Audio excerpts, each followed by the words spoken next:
Hai semua, selamat datang di channel Baca Saham. Pada video ini, kita akan membahas satu topik dengan judul Saham milik Lo King Hong dividen tahun 2025 naik 3,5 kali lipat dividen 2025 versus 2021. Tapi seperti biasa, semua pembahasan ini bukan rekomendasi dan hanya informasi. Ingat, kerugian kamu tanggung sendiri ya. Nah, saat ini kita akan membahas dividen saham BNGA. Memang pada beberapa hari yang lalu saya sempat membahas video BNGA, tapi berhubung mereka baru melakukan RUPS dan kita ketahui untuk angka dividen per share tahun 2025, jadi saya putuskan untuk melakukan pembahasan tentang saham ini lagi. Kita akan melihat satu artikel yang saya kutip dari katadata.co.id dan ditulis pada tanggal 14 April tahun 2025 dengan judul CIMB Niaga atau BNGA tebar dividen 155 per saham. Lo King Hong cuan 4,37 miliar rupiah. Artikelnya sebagai berikut. Emiten portofolio investor kawakan Lo King Hong, PT Bank CIMB Niaga atau BNGA, mengumumkan akan membagikan dividen untuk tahun buku 2024. Berdasarkan rapat umum pemegang saham yang digelar pada hari Senin tanggal 14 April, BNGA mengumumkan pembagian dividen sebesar 3,91 triliun dari laba bersih tahun 2024 atau 155 per lembar saham. Dividen tunai final setinggi-tingginya 60% dari laba bersih perseroan tahun buku 2024. Tulis usulan keputusan RUPS tersebut. Melansir halaman perusahaan CIMB Niaga per Februari tahun 2025, Lo King Hong menggenggam 28.250.200 atau 0,11% saham BNGA. Ia menjadi investor publik dengan kepemilikan saham nomor 8 terbesar. Apabila dikalkulasi, investor kawakan itu meraup cuan hingga 4,37 miliar rupiah. Sebelumnya, CIMB Niaga membukukan laba bersih tahun berjalan konsolidasi senilai 6,9 triliun sepanjang tahun 2024. Perolehan laba ini naik 5,3% secara tahunan atau year on year dibandingkan dengan 6,55 triliun pada 2023. Presiden Direktur CIMB Niaga Lani Darmawan menyampaikan bahwa kinerja perusahaan sepanjang 2024 mencerminkan keberhasilan diimplementasikan strategi perusahaan dalam mendorong pertumbuhan berkelanjutan di berbagai lini bisnis utama. Melalui strategi ini, Lani mengatakan CIMB Niaga mampu menyediakan solusi keuangan yang relevan dengan kebutuhan nasabah. Bank swasta itu juga berkomitmen memberikan dampak positif bagi masyarakat, serta terus fokus pada inovasi digital dan kenaikan pengalaman pelanggan. Komitmen dalam menjaga kualitas aset juga terlihat dari penurunan rasio gross non-performing loan atau NPL menjadi 1,8% pada tahun 2024, turun dari 2% di tahun sebelumnya. Pencapaian ini menegaskan kembali dedikasi kami terhadap praktik perbankan yang bertanggung jawab, serta misi untuk menciptakan nilai positif yang berkelanjutan bagi seluruh stakeholders, ucap Lani dalam keterangan persnya dikutip pada hari Senin 14 April. Nah, ini merupakan informasi singkat terkait jadwal pembagian dividen CIMB Niaga. Pengumuman jadwal dan tata cara pembagian dividen 14 April tahun 2025. Kumdiet di pasar reguler dan pasar nego 23 April tahun 2025. Jadi jika kamu ingin mendapatkan dividen dari saham BNGA ini, kamu harus memiliki sahamnya hingga akhir penutupan perdagangan di tanggal 23 April tahun 2025. Untuk ex-date-nya tanggal 24 April yang biasanya harga saham akan mengalami penurunan sebesar dari dividen yang dibagikan dan pembagian dividen tunainya pada tanggal 28 April tahun 2025. Nah, ini merupakan sekilas informasi singkat dari artikel yang saya kutip. Tapi sebagai informasi, untuk memastikan kebenarannya, silahkan cek lagi di sumber resminya. Sebagai informasi juga, ini merupakan tampilan dari website resmi perusahaan berdasarkan 20 pemegang saham dengan kepemilikan terbesar per tanggal 28 Februari tahun 2025. Kamu bisa baca di sini ada nama Pak Lo King Hong pada posisi ke-8 dengan kepemilikan sebanyak 0,11%. Untuk Lo King Hong tentu kita sudah tahu bahwa beliau memiliki saham BNGA ini sendiri. Tapi selain LKH, sebenarnya ada hal menarik dari informasi ini. Jika kamu lihat posisi nomor 5 dan nomor 6, ada Bapak Yohan dan Bapak Edo, di mana merupakan individual domestik yang sama seperti Pak Lo King Hong, dan memiliki kepemilikan saham BNGA dengan porsi yang jauh lebih besar. Pak Yohan punya kepemilikan 0,24% dan Bapak Edo punya kepemilikan 0,15%. Nah, pertanyaannya, kenapa para investor domestik ini tertarik dengan saham BNGA? Bukan hanya Pak Lo King Hong, tapi juga ada Pak Yohan dan Pak Edo. Apakah yang membuat saham ini sangat menarik? Tentu saja setiap investor punya pertimbangannya masing-masing. Yang jelas, berdasarkan data yang ada ini, silakan kamu lihat nama-nama kepemilikan individual domestik yang punya saham BNGA ini sendiri. Tidak hanya Pak Loh Kek Hong, tapi juga ada beberapa nama lainnya. Nah, sekarang saya mau tampilkan sekilas terkait rekapan yang saya sudah buat. Tapi ingat, mohon cek lagi datanya karena bisa saja ada salah input atau salah hitung. Sebelumnya, pada video yang saya sudah bahas, saya hanya menampilkan informasi dividen tahun pembayaran 2018 hingga 2024. Dan berhubung saat video ini dibuat, informasi payment year tahun 2025 sudah ada, jadi saya update saja. Dividen per share-nya 155. Itu artinya terdapat growth sekitar 26% dibandingkan tahun 2024 yang memiliki nominal 122,67. Jika kita asumsikan punya 100.000 lembar saham, maka kita akan memperoleh dividen sebanyak 15.500.000 rupiah. Dan total dividen yang sudah dibagikan sejak tahun 2018 hingga 2025 adalah 637,95. Dengan kata lain, apabila harga beli kita adalah 1.700, dalam beberapa tahun ini total dividen yang kita terima sudah balik modal sekitar 37,5% dari modal awal kita. Tentu saja angka 1.700 ini cukup konservatif karena jika kamu lihat harga saham BNGA pada tahun 2018 atau sebelumnya mungkin belum mencapai angka 1.700. Dan ini juga merupakan salah satu bagaimana kita melakukan mitigasi risiko di mana kita mempertimbangkan apabila harganya sudah terlalu tinggi dan bagaimana dampaknya terhadap dividen per share yang akan diterima di kemudian hari. Data ini memang merupakan data masa lalu, tapi bisa kamu jadikan sebagai referensi atau cara analisa untuk memperkirakan dividen di masa depan. Ingat, tidak ada yang menjamin di masa depan dividennya akan tetap stabil karena BNGA ini sendiri baru konsisten membagi dividen setiap tahunnya berdasarkan data yang bisa kamu lihat ini. Silahkan kamu lihat lagi di sumber resminya untuk memastikan agar supaya tidak ada kesalahan penginputan atau perhitungan data. Nah, jika kita hitung secara sekilas, dividen yang dibagikan tahun 2021 berjumlah Rp44,06 per lembar. Dividen yang akan dibagikan di tahun 2025 berjumlah 155 per lembar saham. Itu artinya terjadi kenaikan 3,52 kali lipat dari dividen tahun 2021 ke dividen tahun 2025. Untuk detailnya bisa kamu lihat di sini. Di tahun 2021 dividennya 44,06, naik 114%, naik lagi 22%, naik lagi 7%, naik lagi 26%. Artinya dalam 5 tahun terakhir, sejak tahun 2021 sampai 2025, BNGA konsisten memiliki growth untuk dividen per share-nya dari tahun ke tahun, entah itu 114%, 22, 7, dan 26%. Dan jika kita hitung dengan asumsi harga saham 1.750 dan dividen per share 155, artinya perusahaan ini menawarkan dividen yield sekitar 8,9%. Angka yang sangat menarik untuk saham yang memiliki laba triliunan rupiah dengan valuasi PBV yang masih menarik dan bisa dikatakan merupakan salah satu perusahaan bank swasta yang cukup terkenal selain dari BCA itu sendiri. Ditambah lagi berbagai sentimen positif, contohnya seperti saham ini dimiliki oleh Pak LKH dan ada juga beberapa investor domestik lainnya. Nah, menurut kamu bagaimana? Apakah saham BNGAI ini menarik? Silahkan tulis di kolom komentar dan pastikan kamu analisa berbagai aspek sebelum mengambil keputusan. Karena ingat, untung rugi kamu yang tanggung sendiri. Semoga video ini bermanfaat ya. Dan sebagai informasi sebelumnya saya juga sudah sempat buat satu video yang mungkin bisa berguna bagi kamu. Nonton hingga selesai agar memperoleh pemahaman yang utuh. Nah, video tentang mengumpulkan 1 juta lembar saham ini sebenarnya sudah pernah saya buat pada beberapa waktu yang lalu. Tapi pada video kali ini, saya ingin membahas terkait strategi yang dapat kita manfaatkan atau kita gunakan untuk dapat memaksimalkan agar supaya mengumpulkan lembar saham semakin banyak. Kamu tentu sudah tahu bahwa biasanya kita melihat dari sisi harga saham suatu perusahaan. Misalkan, katakanlah saham ABC mengalami penurunan harga saham dari yang awalnya di angka Rp5.000 dan kini harganya Rp3.000. Itu artinya apabila kita menghitung, harga saham ini sebenarnya sudah mengalami penurunan yang cukup besar, yaitu sekitar 40% hanya dari penurunan ini. Nah, pertanyaannya bagaimana kita menyikapi hal tersebut?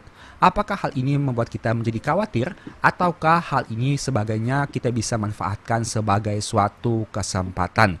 Ini merupakan salah satu topik yang ingin saya bahas.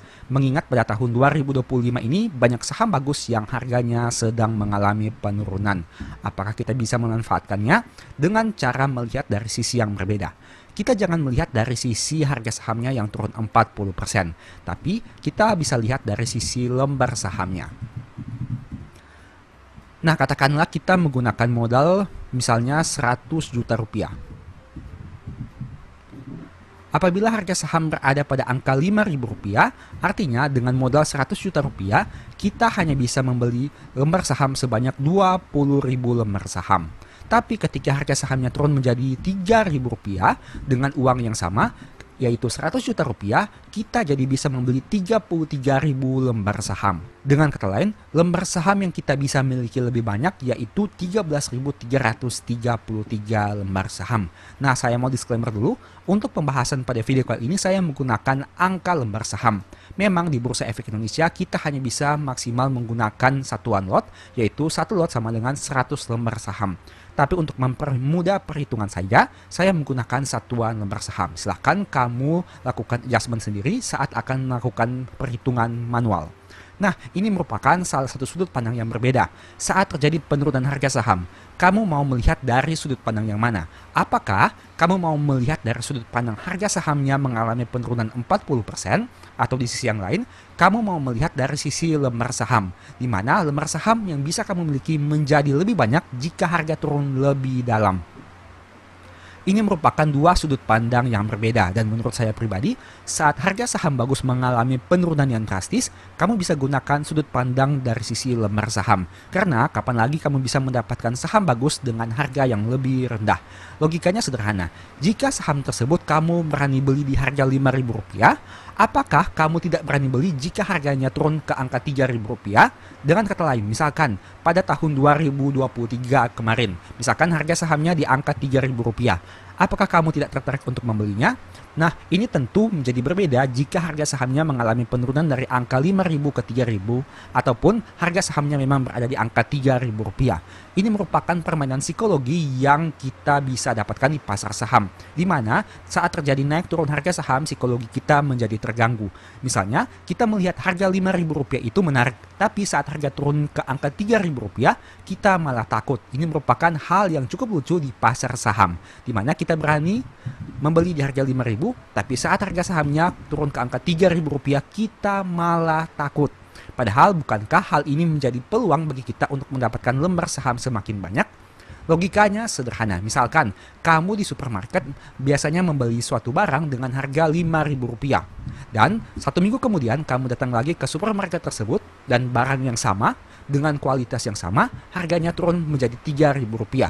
Apakah ini berarti kamu takut atau kamu malah melihat ini sebagai suatu kesempatan untuk bisa membeli barang yang sama dengan harga yang lebih rendah? Nah, itulah pola pikir yang seharusnya kamu terapkan untuk saham-saham bagus yang harganya mengalami penurunan. Jangan lihat dari sisi harga saham, tapi lihat dari sisi lembar sahamnya. Sekarang kita balik kepada judul video ini, strategi mengumpulkan 1 juta lembar saham. 1 juta lembar saham merupakan angka yang sangat besar, tentu saja bagi sebagian orang yang hanya punya modal terbatas. Nah, apabila kita asumsikan dengan harga saham Rp5.000, apabila kita mengumpulkan 1 juta lembar saham, berarti kurang lebih kita butuh dana sekitar Rp5 miliar. Karena 1 juta lembar saham dikali Rp5.000 artinya Rp5 miliar dana yang harus kita butuhkan. Tapi apabila harga sahamnya di angka Rp3.000, artinya kita hanya butuh dana Rp3 miliar. Meskipun dananya masih cukup besar untuk sebagian orang, tapi jika kita kurangi untuk dana awal kita, sebenarnya kita memiliki diskon sebanyak Rp2 miliar. Dengan kata lain, ada diskon sekitar 40% dari harga awalnya. Nah, hal ini bisa kamu manfaatkan untuk mengumpulkan lembar saham yang lebih banyak saat harga saham mengalami penurunan. Jadi, ada beberapa strategi yang ingin saya sharingkan di sini. Strategi pertama tentu saja, untuk mendapatkan lembar saham semakin banyak, pastikan kamu bisa membelinya saat harga mengalami penurunan yang drastis. Ini mungkin tidak terjadi pada tahun-tahun sebelumnya, hanya terjadi pada beberapa tahun saja. Katakanlah pada tahun 98, pada tahun 2000, 2001, 2008, 2015, 2013, 2020, dan kini di tahun 2025.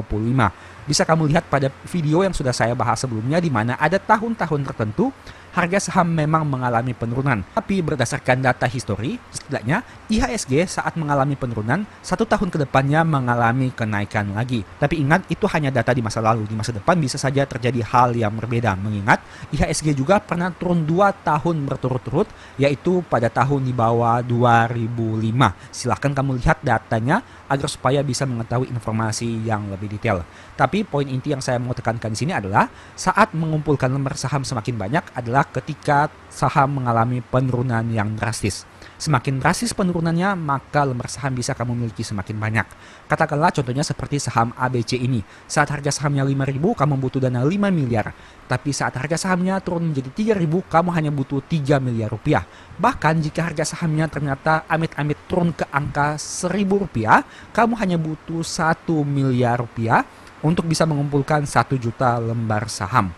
Nah, penurunan saham ini bisa kita lihat sebagai suatu kesempatan yang menarik apabila kita melihat dari sisi lembar saham. Tapi sebagai catatan di sini, ini hanya berlaku jika kamu memiliki saham yang fundamentalnya baik dan masih memiliki prospek di masa depan. Artinya tidak semua saham bisa kamu perlakukan seperti ini. Apabila kamu membeli saham yang perusahaannya jelek, saat harga sahamnya turun seharusnya kamu cut loss dan bukan malah melakukan averaging down. Karena tidak peduli lembar sahammu sebanyak apa, apabila perusahaannya fundamentalnya kurang baik, maka di masa depan tentu saja itu bisa membuat risikomu semakin besar mengalami kerugian. Kita bahas di sini dari sisi saham yang fundamentalnya baik dan masih memiliki prospek. Poin kedua, bagaimana kita bisa mengumpulkan lembar saham semakin banyak dari waktu ke waktu, yaitu dengan melakukan reinvest dividen. Saya juga tentu sudah sering membahas terkait reinvest dividen atau compounding dividen. Topik ini sering saya bahas dengan membuka peluang bagi kamu agar supaya dividen yang kamu terima bisa kamu reinvestasikan kembali. Dengan kata lain, kamu tidak melakukan top up dana untuk mendapatkan lembar saham yang semakin banyak. Semakin lama dengan menggulung dividen saja, kamu bisa memiliki lembar saham yang semakin banyak.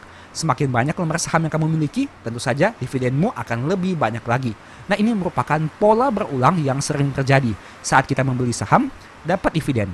Dividen kita belikan saham, kita dapat dividen lagi yang lebih banyak dari tahun sebelumnya. Dengan catatan, angka dividen per share-nya konsisten mengalami kenaikan dari waktu ke waktu atau tetap.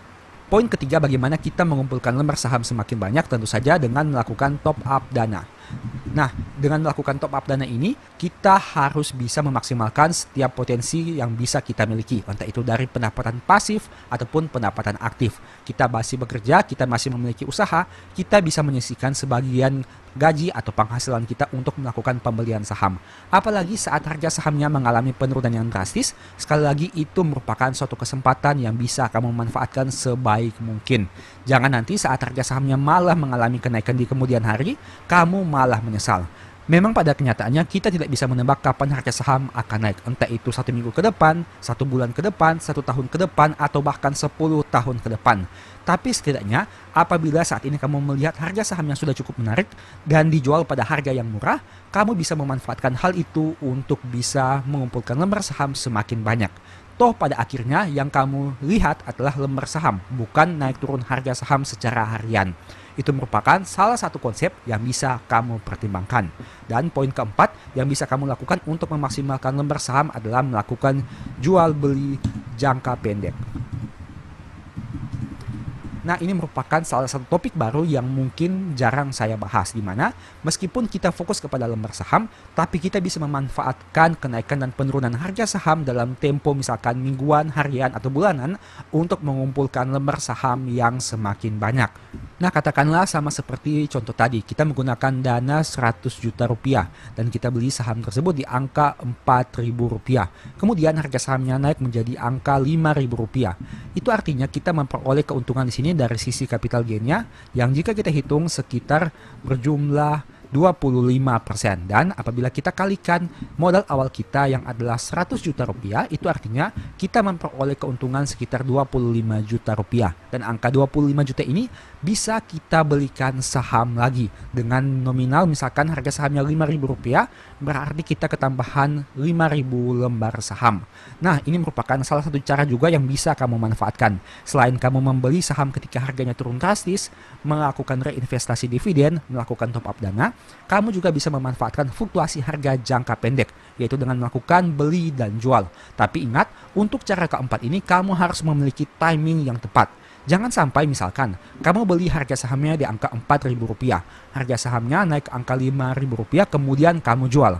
Kamu memang mendapatkan keuntungan sekitar 25 juta di sini, dengan berharap harga sahamnya bisa turun lagi ke angka Rp4.000. Tapi kenyataannya harga sahamnya bukan turun, tapi malah naik ke angka Rp6.000.